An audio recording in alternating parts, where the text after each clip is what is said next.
Good afternoon.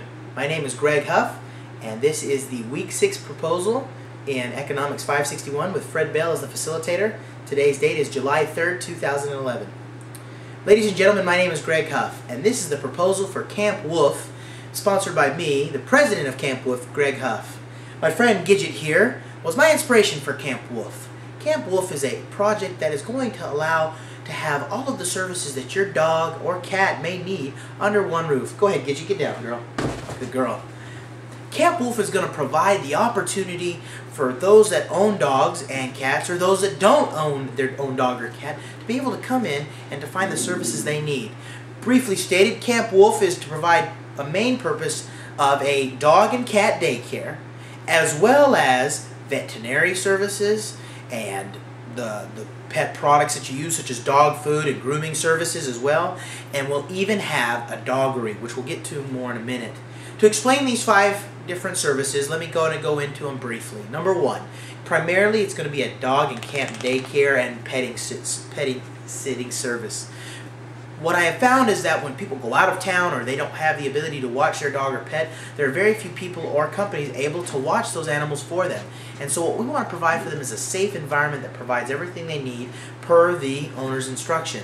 Now, Camp Woof is going to provide that as their primary goal, but also grooming, veterinary services, as well as pet supplies for dogs, cats, and many other animals.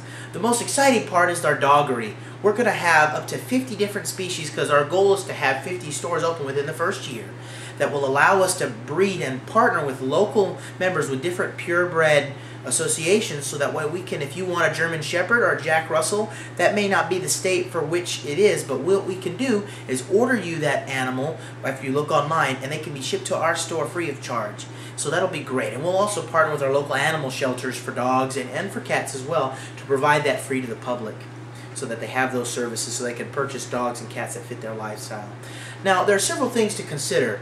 Currently, we currently are in a state, as far as the business cycle in America, really between recovery and expansion in the business cycle. The reason there is no definite conclusion as to which one exactly it is because of the following evidence. The recovery is consistent with our bettering stock market and still lower prices, but it is closer to expansion because of low interest rates and increase in productivity by many countries. For lack of a better term, we will call it an expansive recovery. Now, to support our theory, my theories on our state of the business cycle, we need to merely look at the television and what we see on TV today. Interest rates are at their lowest point in decades, and many companies have increased production of vital goods, such as the technology industry, the aviation industry, and the education industry.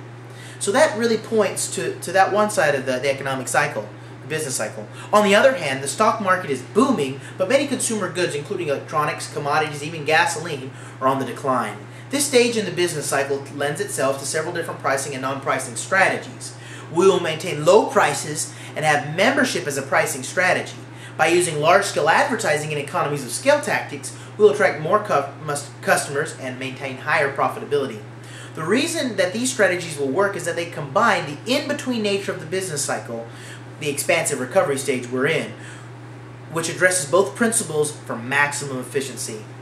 Now, this is the time to launch the company and grow it aggressively. With relatively lower prices, the opportunity we have to purchase land and sign leases with lower interest rates and lower overall prices is extremely high. We have a great opportunity on our hands. On the planning side, we will make sure to take advantage of this stage by signing longer leases and buying what we can in order to reduce the amount spent over longer periods of time. Of course, this includes stocking up on our goods and services. On the same course, we will match our supply to meet demand, thus making it easier to supply the goods and services we have at the price the consumer is willing to pay, or even for less.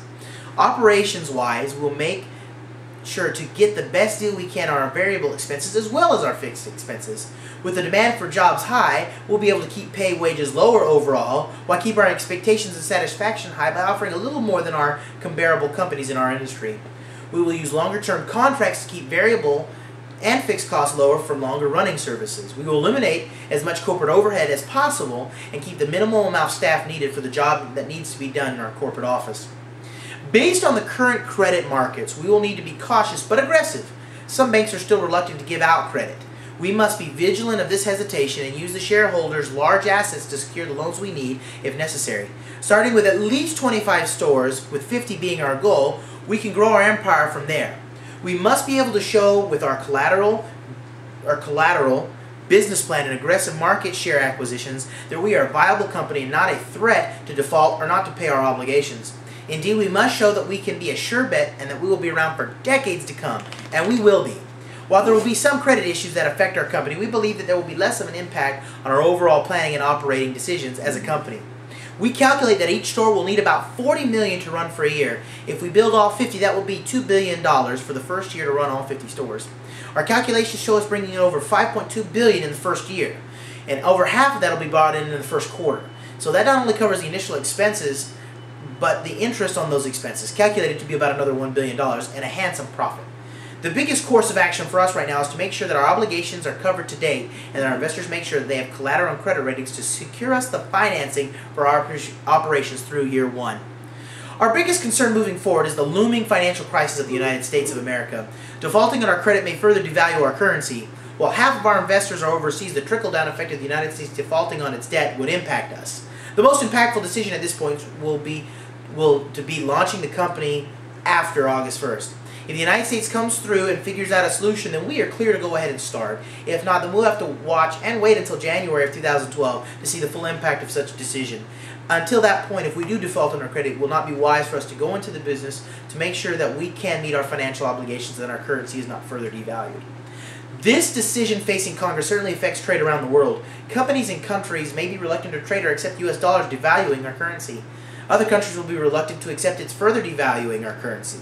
Now, there is a stopping point at the United States is the most developed and highly sought after market to do business with. Thus, there is not a concern about us being viable. It is merely a question of how viable and when is the right moment to start the business. The international economy more affects our products that we get from overseas as well as our investors who come from other countries. We must make sure that when we start our company that we operate under tight financial oversight in accounting and bookkeeping. This will ensure our overseas investors that we are responsible for the money they give us. The products we buy should be bought in the largest orders economical for our demand. The more we purchase in bulk, the better the price will be. This will translate into higher profit margins for the products we do sell. The last recommendation I will make is to make sure that the affluent class and middle class are both able to use our products while allowing access to those that are poor if they are able to afford it. Our target market will be the affluent and middle class, and therefore our biggest advertising, pricing, and marketing strategies will involve these groups. This must be kept in mind in order for us to set prices and compete in the United States and abroad, when the time comes. In conclusion, Camp Wolf is a dream of mine. It has been for many years, and I believe by offering the services and by planning this path economically, we can be successful. This concludes my presentation of Camp Wolf and my Week 6 presentation.